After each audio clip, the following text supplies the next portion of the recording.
On today's episode of the Blitz Morning Show, I tell you about my little trip down the rabbit hole on YouTube, as well as it's Trivia Day. Also, a quick little update. Mac the Moose from Moose Jaw, Saskatchewan, is getting a new rack. But before I end this intro, here's your very first trivia question. What year was the Chevy Corvette produced? Find out next.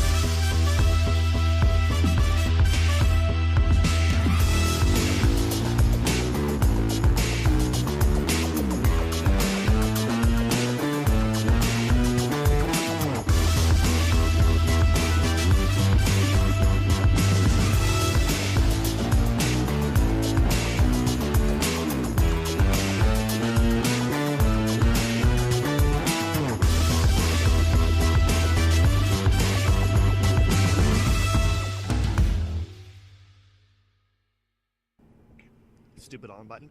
Welcome to the Blitz Morning Show. I thank you for tuning in once again.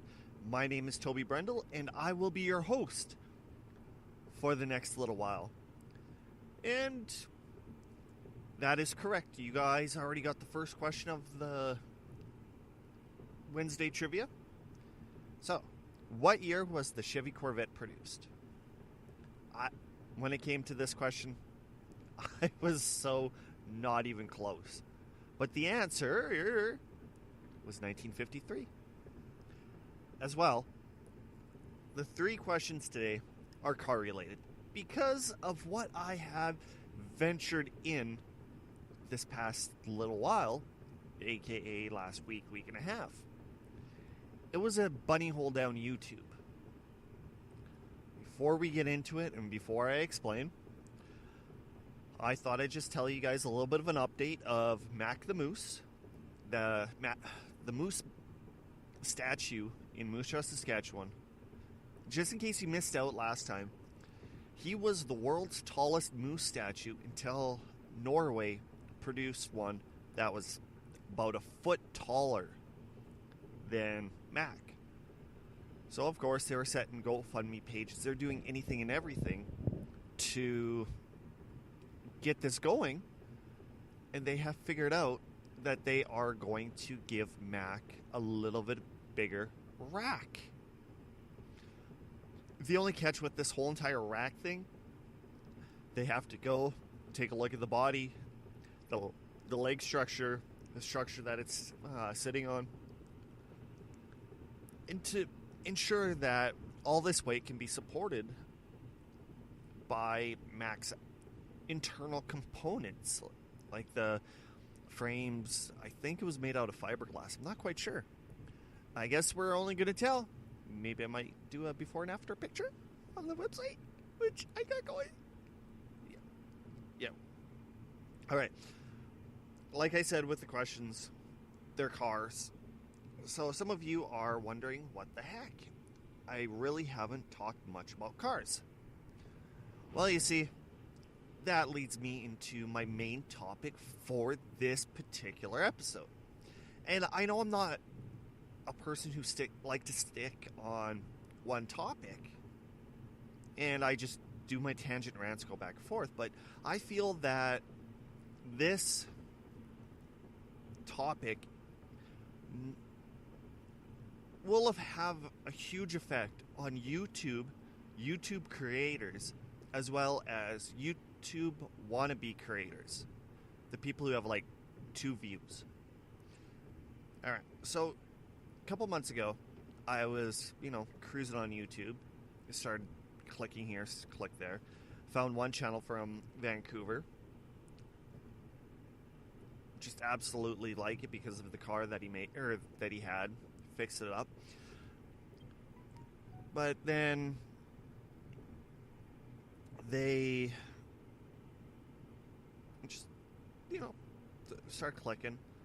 Started watching the Cop Karma videos, and I noticed at the bottom it actually had a Dodge Hellcat on fire. I was like, what the hell is going on? Click on that.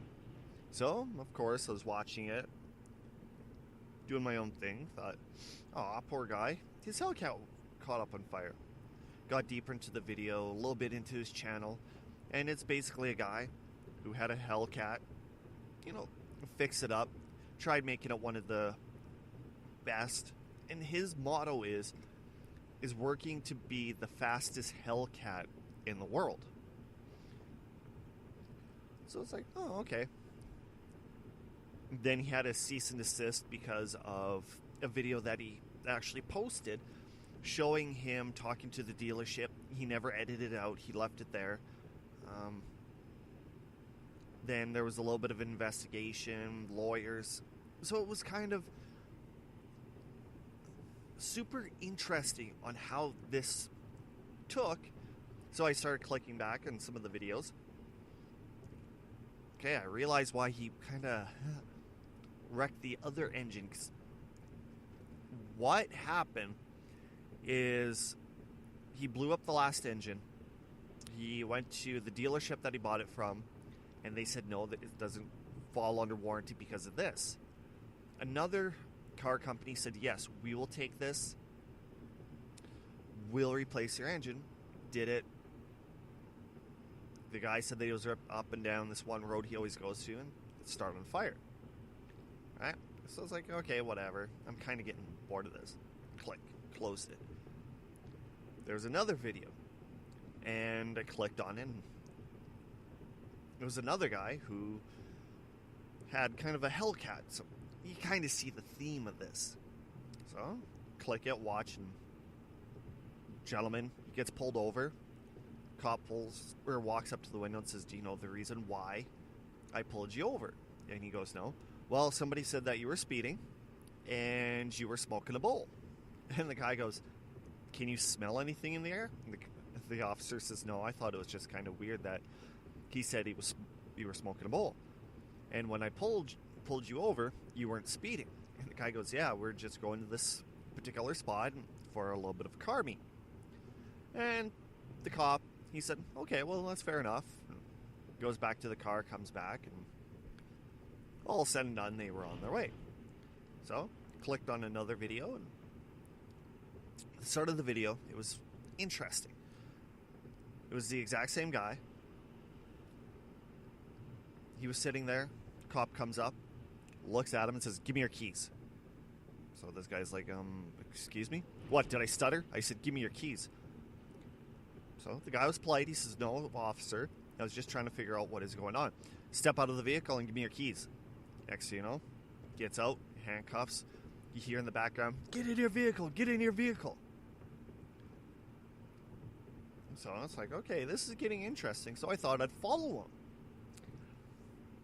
So, because, well, you don't get arrested just unexpectedly for this. So I started following this guy. It was interesting. Started clicking it. And apparently what happened was they were both being reported for street racing because his brother got pulled over as well. And the driver was arrested. And the woman in the video where you heard, get in the vehicle, the second car, the passenger got the camera, stepped out of the car to record it, and the cops were telling him to get back in. Me personally, this is like, ooh, I want to see what's going on. Giggity, giggity. So, I gave it a follow. Trying to figure out what's going on. Alright. So, all said and done, this guy goes, yeah, I set up a GoFundMe. It's about $20,000. I'm going to fight this till the very end. And, I give him credit. At least he's trying to fight it. He did post something, but he didn't want to say what, too much about it, because he doesn't want to use it against him in the court of law, which I totally understand. And what we're going to do is we're going to continue the story right after the break, because it's going to get even more interesting. You're listening to the Blitz Morning Show, and my name is Toby Brendel, and I am your host. And I will see you right after this.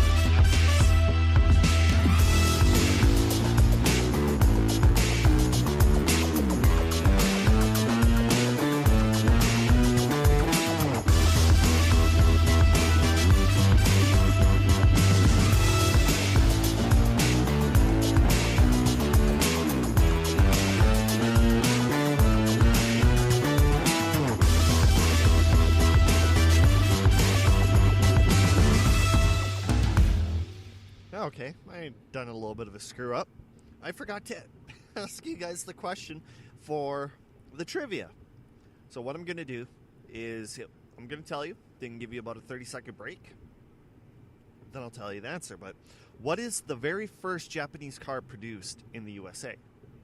All right, go.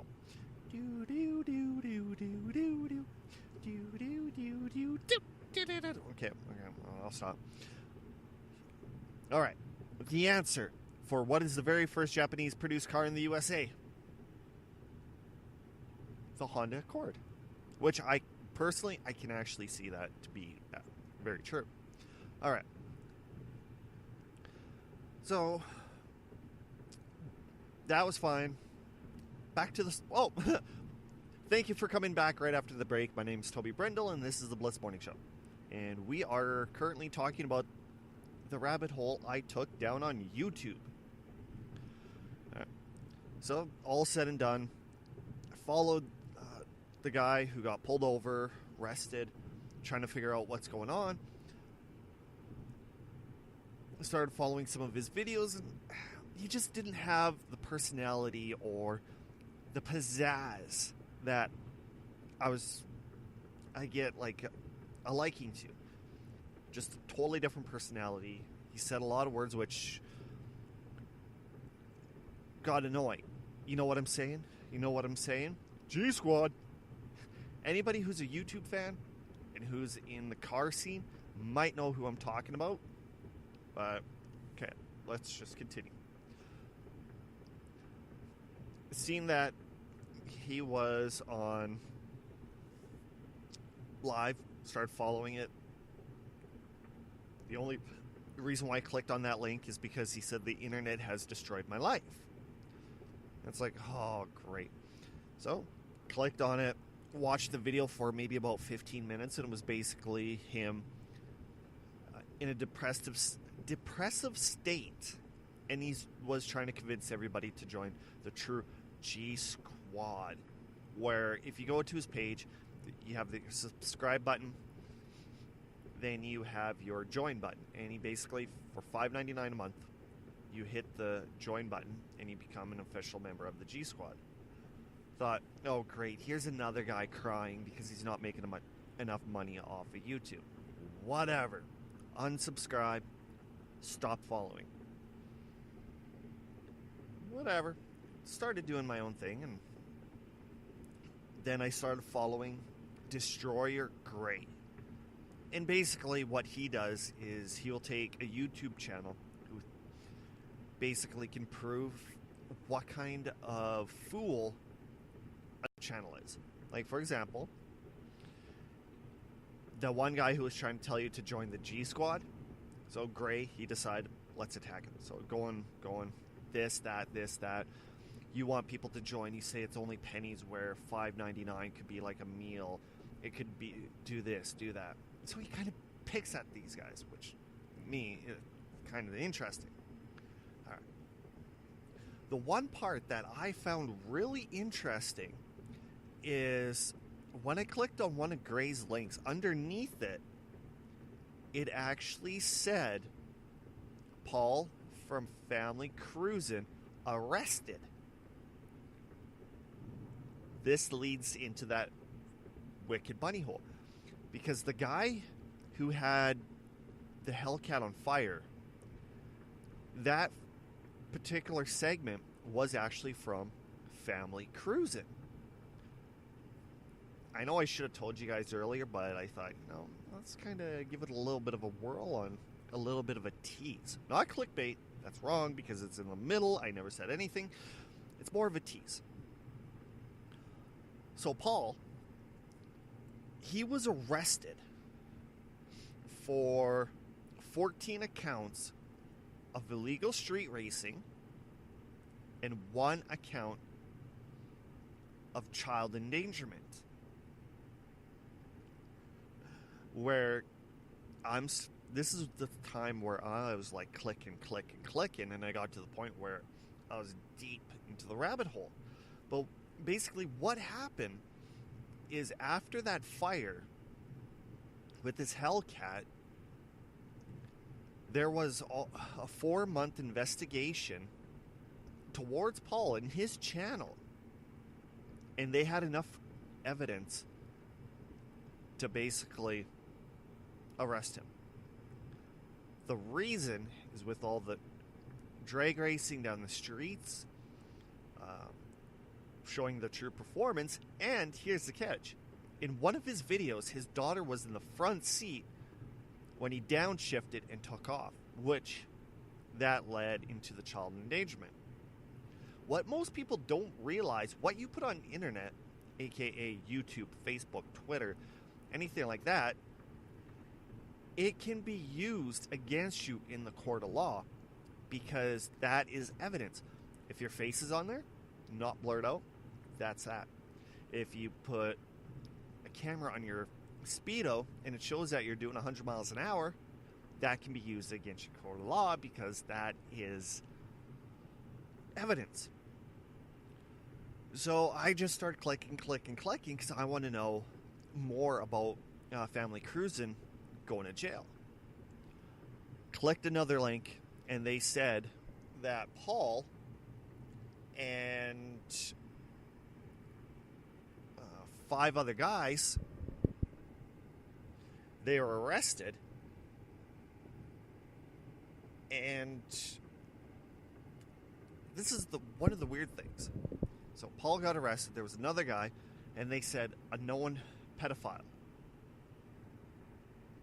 Okay, what does that have to do with the racing, unless they're just trying to get his name out? Like, I don't know. So it was Paul and a bunch of other guys. They're arrested, a huge sting. And the weird part about it is, Paul actually had a $400,000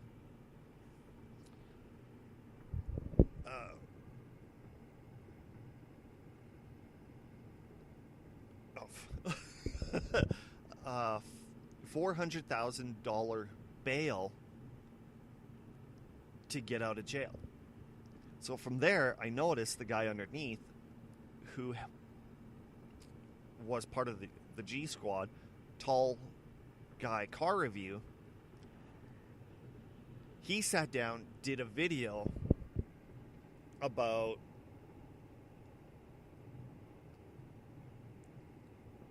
Paul and what's going on. Nobody really knows. Then tall guy, he goes, you know what I'm saying? I've been to jail many times. The longest that I've been in was like 4 years. You know what I'm saying? And he just kept going on and on about his past, which I do give him credit. He went from a very troubled past into what he has now. It's just great turnaround. I give you full credit, dude. It was a massive positive thing. So, back to the story. He sat down and he goes, Paul got a $400,000 bail, where I've been to jail. I've spent time in jail for like 4 years. And my bail, none of them were that high. Something's going on. Something's fishy. What is going on? So they're trying to figure out what is actually going on. So Gray, he said, anybody with a YouTube channel, Twitter, Facebook, if you guys post your things on the side of your vehicle, you will be investigated, you will be hustled, and you will eventually have enough evidence posted to put you away for a little bit of time. All right, it's break time. Last question. I'll hit the break, and once we get back, you'll find out the answer. The question is, what is the fastest car in the world? You'll find out right after this break, right here on the Blitz Morning Show.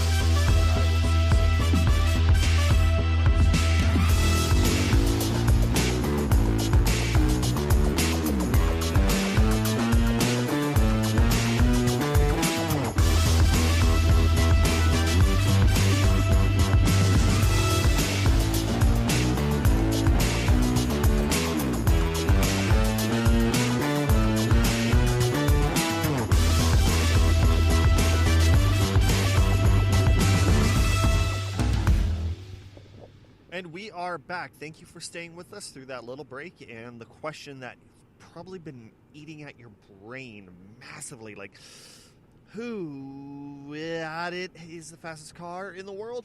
It's a Hennessy Venom F5. Maximum speed, 301 miles an hour. Oh, holy crap.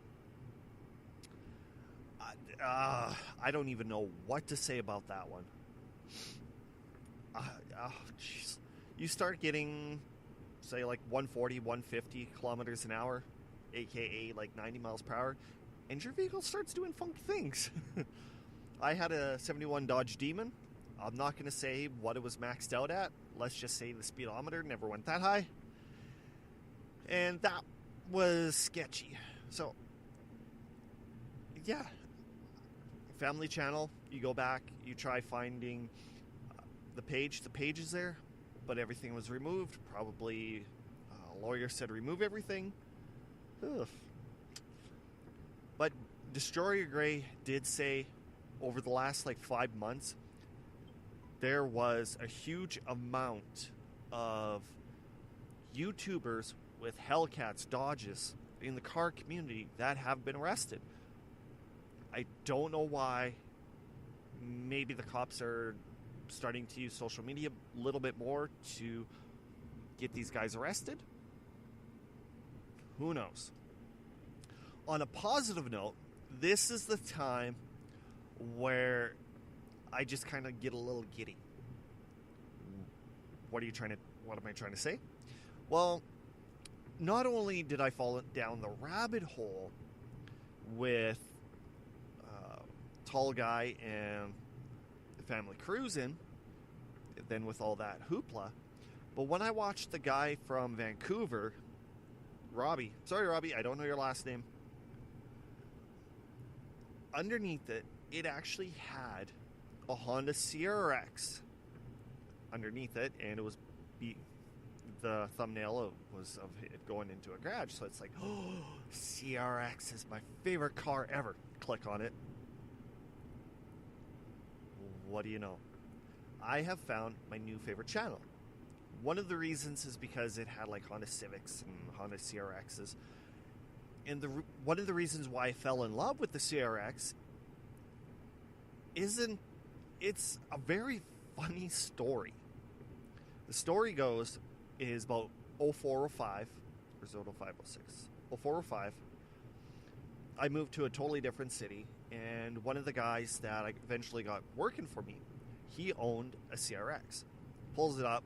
I'm looking at it going, yeah, okay, it's a nice car, nothing really that fancy. Moved back home.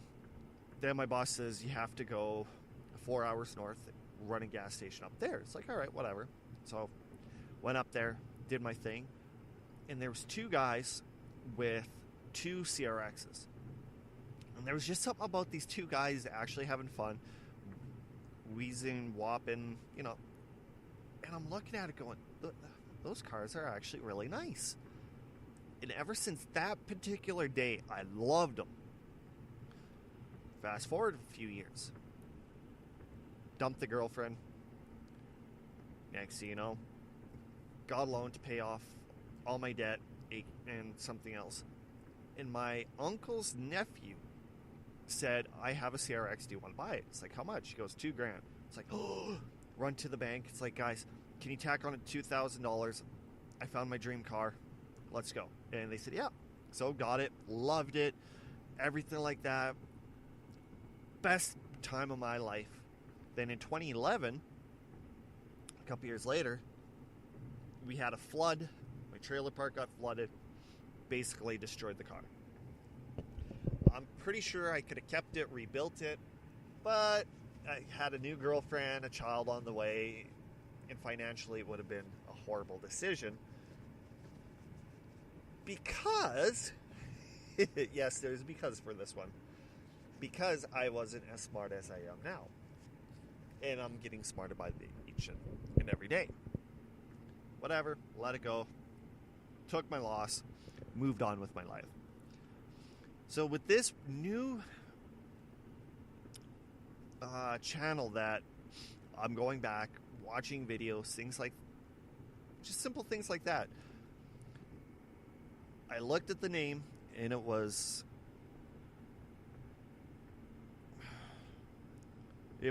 Garage Built Hondas. So I started following them, started liking them, and the one comment I posted, it was just super interesting. Commented, said I had a CRX, it was destroyed, wish I could do what you're doing. Then the gentleman, John, he commented, and he basically said all you need to do is just find a car and just do little upgrades here and there, and before you know it, you'll have an awesome fast car, good handling, things like that. And to me, it's like, yeah, whatever. It's not as easy as he's trying to make it out to be. You know something? He's actually not lying. Because one of the videos that I watched last night, it was of a CRX. They basically broke down all the parts that they put on it and the prices and totals and things like that. It's making me want to save my money to go find another CRX and do what the Garage Built Hondas are doing with these awesome imports. Because all said and done, they were breaking down the prices for these cars, and it's not even that much, like $4,000 or something like that, between $4,000 to $5,000, which really, in terms, if you do this here, this there, it won't take a huge chunk out of your pocket because you're doing it over a certain amount of times. So like in 9 months for, say, $4,500, couple hundred here, couple hundred there, save this up here, save that up there, you could have a good performing vehicle. And what I also like about this channel is they're doing everything legal. They're not doing street racing, they're not doing anything like that. They're actually going to a track and doing it, like what I said, legally. And that's what more people should be. I know there's times where you can't get out to a track because your area doesn't have one. Like, I'm in the middle of Timbuktu in the southeast part of my province of Saskatchewan up here in Canada. There is absolutely no track. I'm not sure, but there's a drift track somewhere. It's either in Regina, Saskatchewan or Saskatoon. But when it comes to things like that, they're not that popular. We're starting to get dragger strips around. But I'd still love to do what this channel is doing. Finding a vehicle, fixing it up, little mods here, little mods there. And I even watched a video where they changed motor mounts. I can do that. I'm not that good with vehicles, but I know I can do it just because they showed how to properly do it with all the steps, how long it should take. I know I can do it. But of course, I got 5 kids. You know how hard it would be? The car would probably be cheaper than the kids. The kids would probably have fun in the car. But I might actually wait a little bit or try something else. But if I knew about this channel back in the day, or even if this channel existed when I had my CRX, I'm pretty sure my CRX would have been a lot better. And you're probably thinking, hey, dude, the flood. Butterfly effect. All right, we're going to be going to our very last break right here on the Blitz Morning Show. And I will catch you right after this.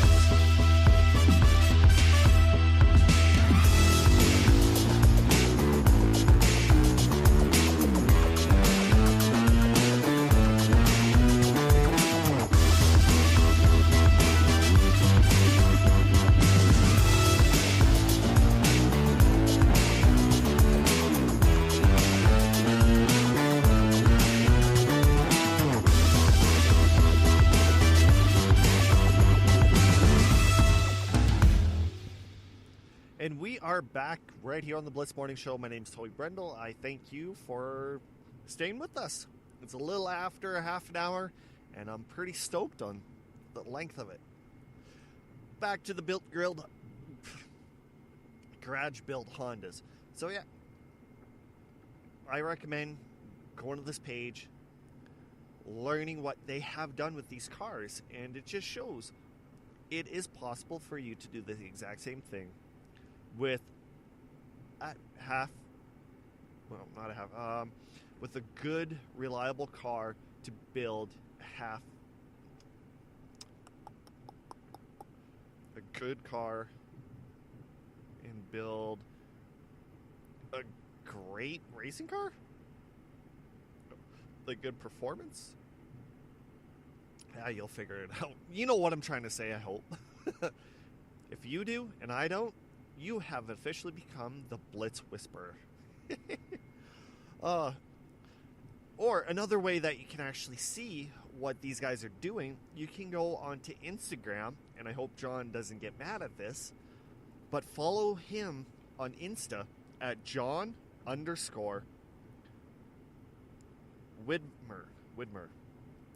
I apologize if I got your last name wrong, but it is JON_WIDMER.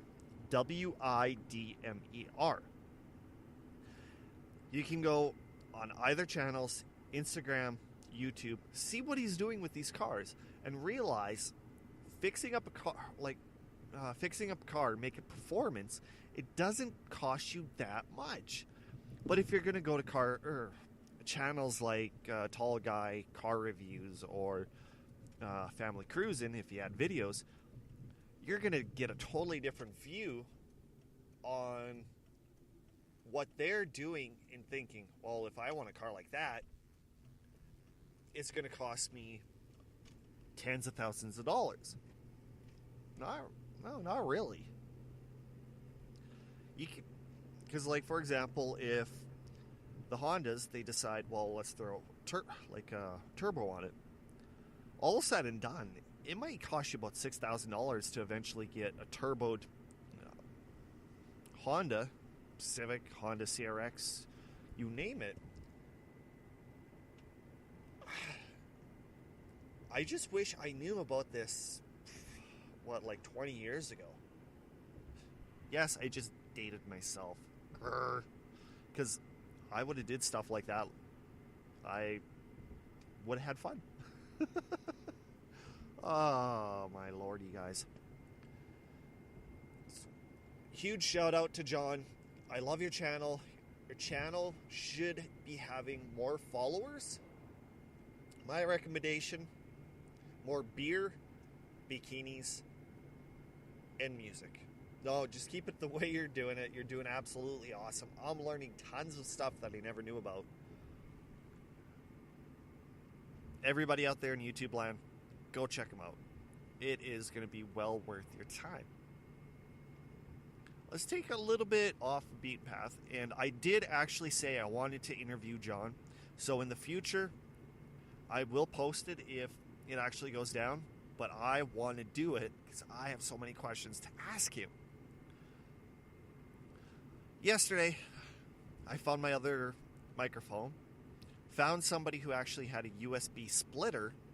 And I thought to myself, this is a perfect chance, perfect opportunity where I can possibly get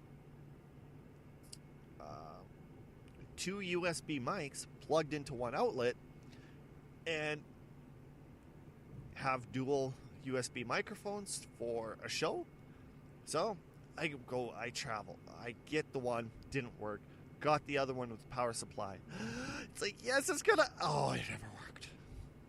So I got 2 USB microphones that don't work with the way that I wanted to, but I know I can use them on a computer, so if I ever have that chance and opportunity, I can use a computer to create the show, which that's still my main goal. Otherwise, I still have to go onto Amazon, get the thing in my cart, which went down $10, glad I never bought it, and, do my thing. Alrighty, you guys. this is it, this is that, everything like that.